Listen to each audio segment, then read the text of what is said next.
이제 우리 하나님의 말씀을 보도록 하십시다. 이 시간 하나님께서 우리에게 주시는 말씀은 두 곳입니다. 구약성경 출애굽기 20장 15절 말씀과 신약성경 에베소서 4장 28절 말씀입니다. 이 두 절의 말씀을 우리 다 같이 한 목소리를 읽도록 하겠습니다. 먼저 출애굽기 20장 15절 말씀입니다. 도둑질하지 말라. 아멘. 에베소서 4장 28절 말씀 같이 읽습니다. 도둑질하는 자 다시 도둑질하지 말고 돌이켜 가난한 자에게 구제할 수 있도록 자기 손으로 수고하여 선한 일을 하라. 아멘. 매주일 계속해서 십계명의 말씀을 함께 상고하면서 말씀의 은혜를 나누고 있습니다. 오늘은 8번째 계명인 도둑질하지 말라라는 계명의 말씀입니다. 앞의 계명들과 마찬가지로 매우 짧습니다. 그래서 그 의미를 조금은 쉽게 생각할 여지가 있다고 보여집니다. 이 계명을 들으면서 남의 물건을 훔치지 말라는구나 이렇게 이해하는 거죠. 맞습니다. 하지만 하나님께서 이 8계명을 주신 의도는 그보다 훨씬 깊고 훨씬 넓습니다. 우리 아는 대로 10계명은 2개의 돌판으로 구성이 되어 있습니다. 첫 번째 돌판에는 하나님과의 관계를 다룹니다. 10계명의 앞부분이죠. 두 번째 돌판에는 사람과 사람 사이의 관계를 다룹니다. 10계명의 뒷부분입니다. 제5계명은 부모를 공경하라 라고 말씀하시면서 인간 공동체의 기초를 세웁니다. 6계명은 이웃의 생명을 보호할 것을 말씀합니다. 7계명은 이웃의 가정과 결혼을 보호하라고 말씀합니다. 그리고 오늘 제8계명은 이웃의 소유와 삶의 기반을 보호하라 말씀하는 것입니다. 생명과 가정 그리고 소유, 이것은 여러분 사람다운 삶을 구성하는 아주 중요한 요소들입니다. 하나님은 우리 사람의 몸도 그리고 가정도 그리고 우리의 소유인 재산도 함부로 침해하지 말라고 명령하신 것입니다. 그러나 출애굽기 전체의 문맥 속에 맥락 속에서 이 10계명을 바라보면 제8계명은 단순히 사유재산을 보호하는 법 정도가 아닙니다. 보십시오. 하나님은 먼저 자기 백성 이스라엘 민족을 애굽에서 구원해 내셨습니다. 출애굽하신 것이죠. 그런데 출애굽한 그 애굽은 어떤 나라였습니까? 강한 사람이 약한 사람의 노동을 빼앗는 나라였습니다. 힘 있는 사람이 힘 없는 사람의 자유를 빼앗는 제국이었습니다. 사람을 물건처럼 부리고 사람을 물건처럼 사고 파는 그런 나라가 애굽이었습니다. 이스라엘 백성은 바로 그런 나라에서, 그런 애굽에서 노예로 살아왔던 사람들이었습니다. 하나님께서 그들을 구원하시고서는 말씀하셨습니다. 이제 너희는 애굽 사람들처럼 살지 말라라고 말씀하시는 것입니다. 서로 생명을 지켜주고 서로 가정을 지켜주고 서로 소유와 권리를 존중하는 내 백성이 되라라는 말씀이 이 10계명 속에 담겨 있는 뜻입니다. 그러므로 제8계명은 단순히 도둑질하지 말라, 이 절도를 금하는 계명이 아니라 하나님 나라의 공동체의 질서를 세우는 언약의 계명이라고 할 수 있습니다. 여러분, 세상은 더 많이 가지려고 한다고 한다면 언약의 공동체인 교회는 더 많이 나누는 공동체여야 합니다. 세상은 빼앗지만 교회는 공급하고 채워주어야 합니다. 세상은 사람을 이용하지만 교회는 사람을 섬겨야 한다라는 말씀입니다. 제8계명의 말씀을 통해 하나님은 우리의 그래서 물질관, 우리의 노동관, 더 나아가서 우리가 이웃을 향한 책임을 새롭게 하시기를 원하시는 마음이 담겨 있는 계명입니다. 도둑질하지 말라. 여러분, 이 계명의 말씀 앞에는 무엇을 훔치지 말라는 목적어가 없습니다.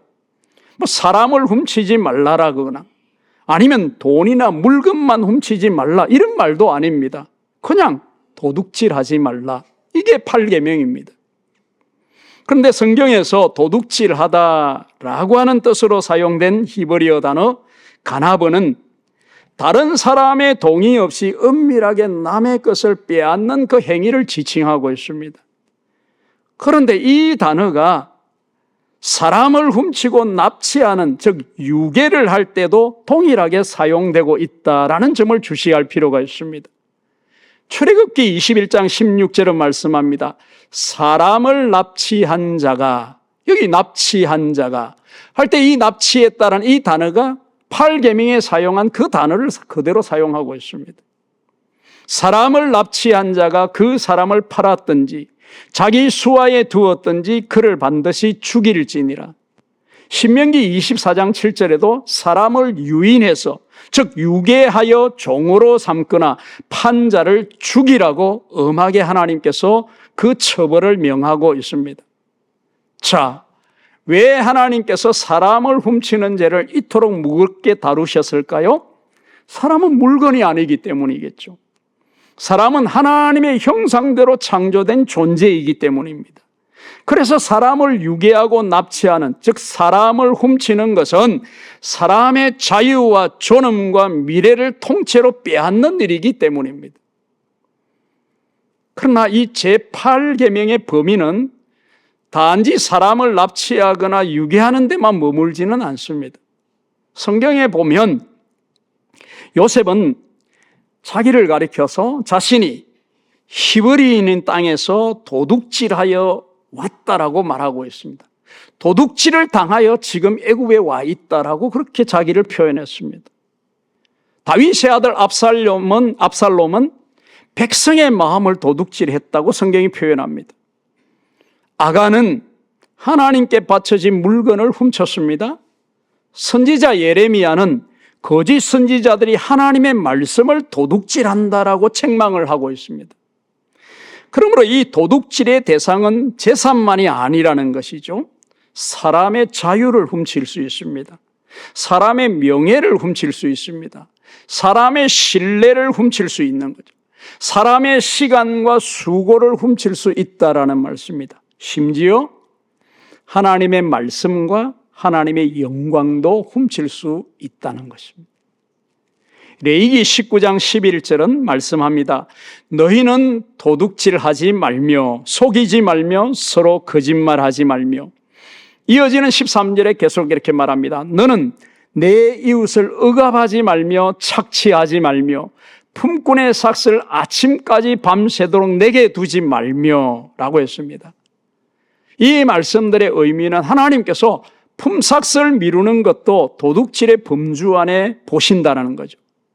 정당한 대가를 주지 않는 것, 약한 사람의 형편을 이용하는 것, 속임수로 이익을 취하는 것, 다른 사람의 수고를 가로채는 것, 이 모든 것이 8계명을 어기는 것이라고 말씀하는 것입니다. 왜 그럴까요? 그 품삯과 재산 속에는 그 사람의 삶이 들어있기 때문입니다. 보십시오. 누군가의 한 달 월급에는 한 달 동안의 시간과 수고가 담겨 있는 것입니다. 누군가의 그 소유한 집에는 평생의 전략과 땀, 그 눈물이 담겨 있을 수도 있습니다. 누군가의 사업장, 누군가의 가게에는 새벽부터 밤늦게까지 흘린 그 수고의 땀이 담겨 있습니다. 그러므로 남의 것을 훔친다라고 하는 이 말은 단순히 물건이나 재산 하나를 가져가는 정도가 아니라는 말씀이죠. 그 사람의 인생의 일부를 빼앗는 것입니다. 그래서 도둑질은 사람의 존엄성을 해치는 죄인 것입니다. 이제 그림을 하나 보도록 하십시다. 오래전 1936년 미국의 한 잡지 표지에 실린 그림입니다. 풍자한 그림인데요. 이 그림의 제목은 저울 한쪽 건드리기입니다. 그림을 잘 보십시오. 정육점에서 주인과 손님이 닭의 무게를 다는 저울을 바라보고 있습니다. 저울을 바라보는 두 사람의 얼굴에 야릇한 미소가 서로 어려져 있습니다. 주인은 몰래 저울 한쪽을 살짝 눌러 돈을 더 많이 받으려고 하고 있습니다. 손님 역시 손가락으로 저울을 살짝 떠받치며 돈을 덜 내려고 합니다. 두 사람은 모두 자기가 상대를 속이고 있다라고 생각하는 거죠. 두 사람 다 자신이 속여 이겼다고 그렇게 여기고 있는 것입니다. 그러나 사실은 두 사람 다 도둑입니다. 이 그림은 바로 인간의 그 죄성을 풍자하기 위해서 보여주고 있는 그림입니다. 여러분, 도둑질의 본질은 자기의 이익을 위해 다른 사람의 몫을 빼앗는 것, 그것입니다. 확장해 보면 노동자를 착취하는 고용주도 저울을 속이는 사람입니다. 맡은 일에 꾀를 부리면서 월급만 받고자 하는 노동자도 저울을 속이는 사람입니다. 불량 상품을 정상 상품처럼 파는 상인도, 실적을 거짓으로 보고하는 직원도, 정당한 세금을 속이는 사람도 저울을 속이는 사람입니다. 도둑질은 남의 집 담을 넘는 그것만이 아닙니다. 자기의 유익을 위해 다른 사람의 몫을 조금씩 빼앗는 것, 그게 바로 도둑질입니다. 그런데 여러분, 하나님의 말씀인 성경은 한 걸음 더 깊이 들어갑니다. 도둑질은 손에서 시작되는 것이 아니라는 거죠. 도둑질은 마음에서 시작합니다. 욕심이 먼저이고 도둑질은 그 다음인 거죠. 그래서 이 10계명의 마지막 계명이 뭔지 아십니까? 탐내지 말라는 것입니다. 제 10계명은 8계명의 뿌리를 다루고 있다라고 할 수 있는 것입니다. 손이 훔치기 전에 마음이 먼저 훔치는 것입니다. 빼앗는 행동 전에 우리의 눈과 생각이 먼저 탐을 내는 것입니다. 그래서 바울 사도는 골로새서에서 이 탐심을 가리켜 우상숭배라고 말씀하는 것입니다. 탐심, 단순히 돈을 많이 원하는 마음, 그것 아닙니다. 탐심은 하나님보다 재물을 더 의지하고 사랑하는 마음, 그것입니다. 그래서 우리 예수님께서 말씀하셨습니다. 너희는 하나님과 재물을 겸하여 섬길 수 없느니라. 여러분, 재물을 다스리지 못하면 재물이 나를 다스립니다. 탐심이 마음을 지배하기 시작하면 우리의 정직은 양보되어야 하고 우리의 양심은 무뎌지고 그 결국은 도둑질은 자연스러운 기결이 됩니다. 그래서 잠언서가 우리에게 들려줍니다. 불의의 재물은 무익하여도 공의는 죽음에서 건지느니라. 망령되이 얻은 재물은 줄어가고 손으로 모은 것은 늘어가느니라. 하나님께서 우리에게 단순히 훔치지 말라, 도둑질하지 말라고만 말씀하지 않으셨습니다. 우리 안에 있는 탐심, 우리 안에 있는 이 마음을 다루라고 말씀하십니다. 도둑질을 그래서 멈추려면 손만 멈추어서는 안 됩니다. 진실로 우리가 도둑질을 멈추려면 마음의 주인이 바뀌어야 하는 것입니다. 교우 여러분, 그런데 문제는 우리가 살고 있는 오늘 이 시대는 도둑과 도둑질을 분간하기가 매우 어렵다라는 사실입니다. 옛날에는 남의 집 담을 넘어서 남의 물건을 훔치는 자를 도둑이라고 했습니다. 그러나 오늘 우리가 살고 있는 이 시대는, 오늘 이 시대의 도둑질은 매우 지능화되어 있고 또한 합법을 가장하고 그 제도 속에 잘 숨어 있습니다. 이전에는 관행적으로 행하고 여기던 다른 사람의 글이나 사진과 창작물들을 무단으로 사용하는 표절의 문제나 불법 복제 문제가 있습니다. 여러분, 전화 한 통으로 평생 모은 돈을 빼앗는 보이스피싱이 있습니다. 개인의 정보를 훔쳐 이익을 취하고 또 실적을 부풀리고 회계장부를 조작하며 정당한 임금을 주지 않는 일도 있습니다. 그런데 여러분, 더 무서운 것은 그렇게 하면서도 스스로를 도둑이라고 생각하지 않는다라는 것입니다. 그것을 도둑질이라고 여기지 않는다는데 더 큰 문제가 있습니다. 그래서 우리는 누구를 향해서 손가락질하기 전에 겸허히 우리 자신을 한번 돌아보아야 합니다. 정직하게 일해야 할 시간에 게으름으로 시간을 훔치고 있지 않는지, 맡겨진 책임을 다하지 않으면서 권리만 요구하고 있지는 않는지, 다른 사람의 생각과 아이디어를 마치 내 것인 양 사용하고 있지는 않는지, 정당하게 지불해야 할 대가를 미루거나 회피하고 있는 것은 아닌지 말입니다. 성경은 이 모든 문제를 제8계명의 빛 아래서 바라보게 합니다. 따라서 이 도둑질은 돈만 빼앗는 죄가 아니라 도둑질은 신뢰를 빼앗는 죄입니다. 보십시오. 한 사람이 회사의 돈을 횡령하게 되면 그 회사가 서로를 믿지 못하게 됩니다. 한 사람이 논문을 표절하면 그 학문 자체가 의심을 받습니다. 한 사람이 교회 재정을 함부로 사용하면 교회 전체가 상처를 입습니다. 이렇게 도둑질은 사람과 사람 사이의 신뢰를 무너뜨린다는 거죠.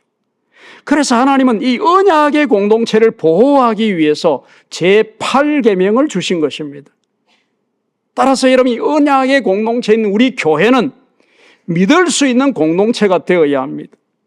교회는 정직한 공동체, 교회는 약속을 지키는 공동체, 교회는 맡기면 안심할 수 있는 이 공동체가 되어야 한다라는 말씀이죠. 이것이 바로 제8계명을 지키는 교회와 그리스도인의 모습인 것입니다. 성경을 보면 처음부터 우리 하나님을 소개하실 때에 하나님은 일하시는 하나님으로 우리에게 소개하십니다. 창세기 말씀에 보면 하나님은 여세 동안 천지를 창조하시고, 즉 일하시고 일곱째 날 쉬셨습니다. 우리 사람 역시 하나님의 형상대로 지음을 받았습니다. 그래서 사람은 원래부터 노동하는 존재, 인간은 일하는 존재, 호모 파베르입니다. 여러분, 에덴 동산은 인간의 놀이터가 아닙니다. 에덴 동산은 최초의 일터였다라고 하는 사실을 절대로 잊어서는 안 됩니다. 하나님은 첫사람 아담에게 그 에덴 동산을 경작하고 일구며 지키라고 분명하게 말씀하셨습니다. 고로 이 일, 노동은 타락의 결과가 아닙니다. 노동은 우리 하나님 창조의 산물인 것입니다. 물론 죄 때문에 이 노동이 고달파진 것은 분명합니다. 하지만 노동, 일 그 자체는 하나님께서 주신 거룩한 사명인 것입니다. 그러므로 정직하게 일하는 것은 단순히 먹고 살기 위한 것만이 아닙니다. 노동은 하나님의 창조에 참여하는 것이고 하나님을 섬기는 것입니다. 여러분, 저 유명한 태백에 가면, 강원도 태백에 가면 대천덕 신부가, 토레이 신부가 세운 예수원이라고 하는 수도원이 있습니다. 그 예수원 입구에 가면 그 예수원을 대표하는 글귀가 있습니다. 노동은 기도입니다 라는 거죠. 여러분, 이 노동, 일은 생계를 위한 수단만이 아니라 하나님을 섬기는 방식이라는 것입니다. 여러분, 흥미롭게도 제4계명이 우리 살펴보았지만 어떻게 시작합니까? 여세 동안은 힘써 내 모든 일을 행할 것이나, 여세 동안은 힘써 내 모든 일을 행할 것이나, 이렇게 말씀하시고 8계명에서 도둑질하지 말라라고 말씀합니다. 여러분, 이 4계명과 8계명이 연결되고 있음을 보십니까? 하나님은 정직한 노동을 통해서 우리의 삶을 세우시기를 원하신 것이고, 도둑질은 수고하지 아니하고 다른 사람의 노동을 가로채는 일입니다. 그러므로 이 제8계명은 단순히 도둑질을 금하는 계명이 아니라 일, 노동을 존귀하게 여기는 계명이라고 할 수 있습니다. 그러나 여기서 우리는 더 깊은 진리로 한 걸음 더 나아가고 보아야 합니다. 시편 24편 1절이 우리에게 이렇게 들려줍니다. 땅과 거기 충만한 것과 세계와 그 가운데 사는 자들은 다 여호와의 것이로다. 다 여호와의 것이로다. 동일하게 역대상 29장에서 다윗 왕이 이렇게 고백하고 있습니다. 모든 것이 주께로 말미암아 사오니, 모든 것이 주께로 말미암아 사오니, 우리가 주의 손에서 받은 것으로 주께 드렸을 뿐이니이다. 그렇습니다. 교우 여러분, 모든 것은 하나님의 것입니다. 내 통장도, 내 집도, 내 재능도, 내 시간도 엄밀히 내 것이 아니라는 말씀이죠. 하나님께서 이 땅을 살아가는 우리에게 잠시 맡겨주신 것입니다. 여러분, 이 고백, 이것이 청지기 신앙입니다. 청지기는 마음대로 서지 않습니다. 항상 주인의 뜻을 묻는 것이죠. 바로 이 사실을 잊어버리면 사람은 탐욕에 빠지고, 이 사실을 잊어버리면 다른 사람의 몫까지 자기의 것이라고 주장하고 생각하게 됩니다. 성경은 사람이 하나님의 것도 도둑질할 수 있다라고 말씀하고 있습니다. 말라기 3장에 보면 이런 말씀이 있습니다. 사람이 어찌 하나님의 것을 도둑질하겠느냐? 그러나 너희는 나의 것을 도둑질하고도 말하기를 우리가 어떻게 주의 것을 도둑질하였나이까 하는도다. 이 말씀은 단순히 여러분 헌금의 문제만을 다루고 있는 것은 아닙니다. 우리가 하나님께 드려야 할 영광을 내가 차지해버리고 하나님께서 맡기신 그 시간을 내 욕심만을 위해서 사용하고 하나님께서 맡기신 사명을 우리가 외면한다면 우리도 하나님의 것을 도둑질하고 있는 것이다 라고 말씀하고 있는 것입니다. 따라서 이 제8계명은 우리 모두를 정직한 청지기로 초대하시고 부르시는 말씀인 것입니다. 자, 제2 8계명 앞에서 우리 모두가 반드시 만나야 할 한 사람이 있습니다. 바로 여리고의 세리장 삭개오입니다. 삭개오는 세금 제도를, 당시 엄연히 있던 세금 제도를 이용해서 사람들의 몫을 빼앗아 부자가 된 사람입니다. 그래서 당시 유대 사회의 유대인들은 이 세리를 가리켜서 합법을 가장한 도둑, 허가된 도둑으로 그렇게 부르고 여겼습니다. 그런데 여러분, 그 삭개오가 예수님을 만나게 됩니다. 그리고 그 예수님 앞에 이런 고백을 하죠. 주여 보시옵소서, 내 소유의 절반을 가난한 자들에게 주겠사오며 만일 누구의 것을 속여 빼앗은 일이 있으면 내 갑절이나 갚겠나이다. 여러분, 이 삭개오의 회개는 감정으로, 말로 끝나지 않았습니다. 잘못을 바로잡는 행동으로 실천되고 나타났다는 것이죠. 내 갑절이나 갚겠습니다 라고 했습니다. 이 고백은 출애굽기 22장에 하나님께서 이미 말씀하신 배상의 원리를 따르고 떠올리고 있습니다. 하나님은 도둑질한 사람이 단순히 그 훔친 물건을 되돌려 주는 것으로 그치지 아니하고 그 손해와 상처까지 책임지도록 명령하셨습니다. 고로 여러분, 진정한 회개는, 진정한 돌이킴은 잘못했습니다 라는 이 말로 끝나지 않고 그 잘못된 것을 바로잡는 데까지 나아가는 것입니다. 혹시 우리가 누군가에게 갚아야 할 것이 있지 않는지 한번 돌아보십시다. 돈일 수도 있습니다.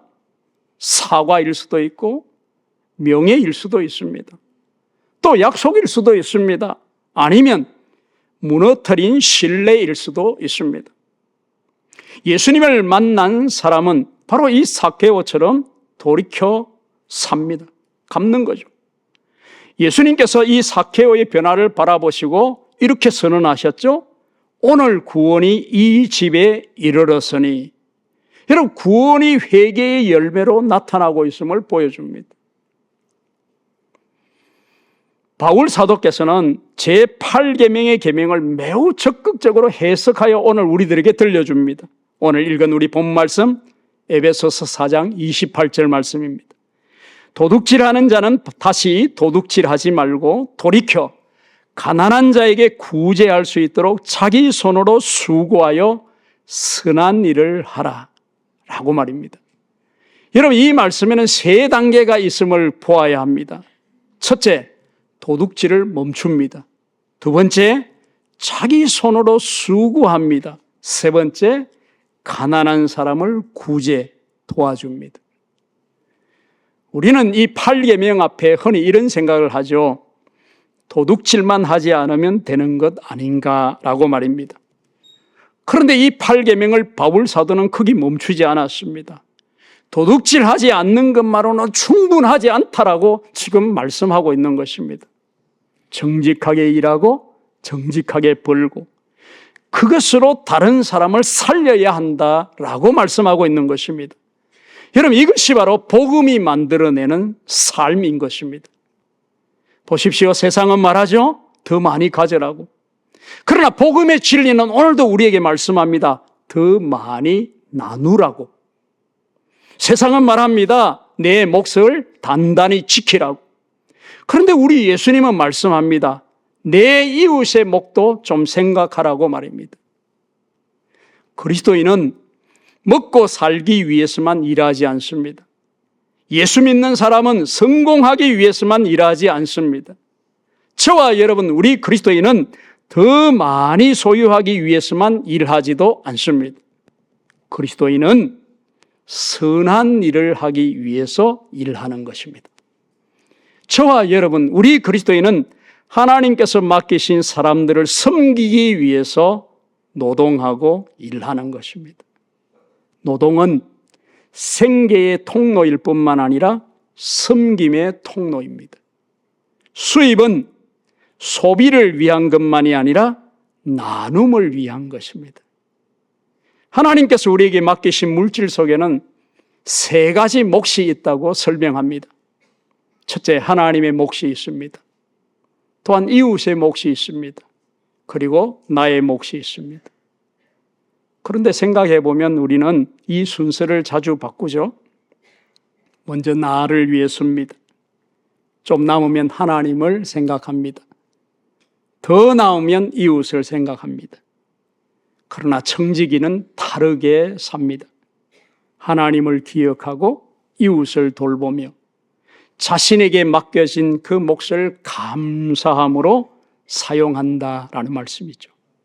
고로 청지기는 움켜쥐는 사람이 아니라 흘려보내는 사람, 즉 축복의 통로가 되는 사람입니다. 사랑하는 교우 여러분, 오늘 우리는 이 시간 제8계명의 말씀 앞에 서 있습니다. 혹시 우리는 저울을 살짝 누르며 살고 있지 않습니까? 합법이라는 이름 아래 다른 사람의 몫을 빼앗고 있지는 않습니까? 시간을 훔치고 신뢰를 훔치고 명예를 훔치고 하나님의 영광을 훔치고 있지는 않습니까? 교우 여러분, 그런데 사실상 우리 가운데, 저와 여러분 가운데 어느 누구도 이 8계명의 앞에서 완전히 자유로운 사람 한 사람도 없습니다. 우리는 하나님께 드려야 할 영광을 내 것으로 삼은 일이 한두 번이 아닙니다. 우리는 지난 삶 가운데 하나님께서 맡기신 시간을 내 마음대로 사용한 적이 한두 번이 아닙니다. 우리는 하나님께서 맡기신 그 재물을 마치 내 것인 양 생각하며 주장하며 그렇게 살았던 인생이었습니다. 고로 우리 모두는 예외 없이 다 하나님 앞에서 빚진 자들입니다. 그런 우리를 위해서 우리 주 예수님께서 우리에게 오셨습니다. 예수님은 우리의 죄를 대신 짊어지시고 저 십자가 골고다 위로 올라가 달리셨습니다. 예수님은 우리가 갚을 수 없는 그 죄의 빚을 주님께서 대신 갚아주셨습니다. 그래서 우리는 더 이상 죄의 종이 아닙니다. 우리는 더 이상 죄의 종이 아니라 용서받은 하나님의 자녀가 되었습니다. 그러므로 이제 우리의 삶도 달라져야 한다라는 말씀인 거죠. 빼앗는 사람이 아니라 나누는 사람이 되어야 합니다. 움켜쥐는 사람이 아니라 흘려보내는 사람이 되어야 한다는 거죠. 남의 몫을 탐하는 사람이 아니라 내게 맡겨진 것을 기꺼이 나누는 사람이 되어야 합니다. 정직하게 일하고 성실하게 벌고 기쁨으로 나누면서 하나님께서 맡기신 것을 신실하게 관리하는 청지기가 되어야 한다라는 말씀입니다. 고로 이 제8계명의 계명은 단순히 도둑질하지 말라는 소극적 명령이 아닙니다. 예수 그리스도 안에서 새 사람 된 오늘 저와 여러분 우리에게 자기 손으로 수고하여 선한 일을 하고 궁핍한 자, 가난한 자를 돕는 그 삶을 살라라는 적극적인 부르심인 것입니다. 오늘도 이 하나님의 은혜 안에서 정직한 노동을 기쁨으로 감당하고 맡겨진 것을 선하게 흘려보내는 하나님 나라를 세워가는 복된 청지기들이 다 되시는 은혜가 저와 여러분 우리 모두가 되시기를 주의 이름으로 축원합니다. 이제 우리 함께 기도하도록 하십시다. 우리 제8계명의 말씀의 의미를 새겼습니다. 이 말씀을 듣는 가운데 주신 기도의 제목이 있으십니까? 또 이 말씀을 들으며 우리 결단해야 할 기도의 제목이 있은 줄 믿습니다. 우리 함께 우리 목소리로 함께 기도하며 나가도록 하십시다. 같이 기도합니다. 사랑의 하나님 아버지, 오늘도 저희들을 부르셔서 제8계명의 말씀, 도둑질하지 말라는 이 말씀 앞에 우리의 삶을 비추어 보시고 또 돌아보게 하시니 감사합니다. 남의 물건을 가져가지 않았다는 그 이유로 스스로 의롭다 여기면서도 다른 사람의 시간과 수고와 정당한 몫을 가볍게 여기며 살았던 우리의 지난 삶을 고백합니다. 주님 용서하여 주시옵소서. 나의 이익을 위해 저울을 기울이고 정직해야 할 자리에 타협하며 맡겨진 책임을 소홀히 했던 모습을 불쌍히 여겨 주시옵소서. 다른 사람의 명예와 신뢰를 훼손하고 하나님께 드려야 할 시간과 영광을 내 것으로 삼았던 죄도 이 시간 기억납니다. 주님 우리를 용서하여 주시옵소서. 우리 마음속에 탐심을 제거하여 주시옵시고 재물이 우리를 지배하지 못하도록 성령께서 우리를 도와주시옵소서. 모든 것이 주님께로부터 왔으며 우리는 잠시 맡아 관리하는 청지임을 잊지 않게 하여 주시옵소서. 삭개오처럼 잘못을 깨달았을 때 말로만 회개하지 않게 하시고 갚아야 할 것은 갚고 사과해야 할 것은 사과하며 문들뜨린 신뢰를 다시 세우는 우리 공동체 되게 하여 주시옵소서. 정직한 노동과 따뜻한 나눔을 통하여 하나님의 나라를 세워가는 우리 땅끝 교회가 되게 하여 주시옵소서. 우리의 죄의 빛을 십자가에서 대신 갚아주신 주 예수 그리스도의 은혜를 이 시간도 의지하고 기억하며 이제는 용서받은 하나님의 자녀답게 신실한 청지기로 살아가는 은혜가 우리 모두에게 있게 하여 주시옵소서. 주 예수님의 이름으로 기도하옵나이다. 아멘.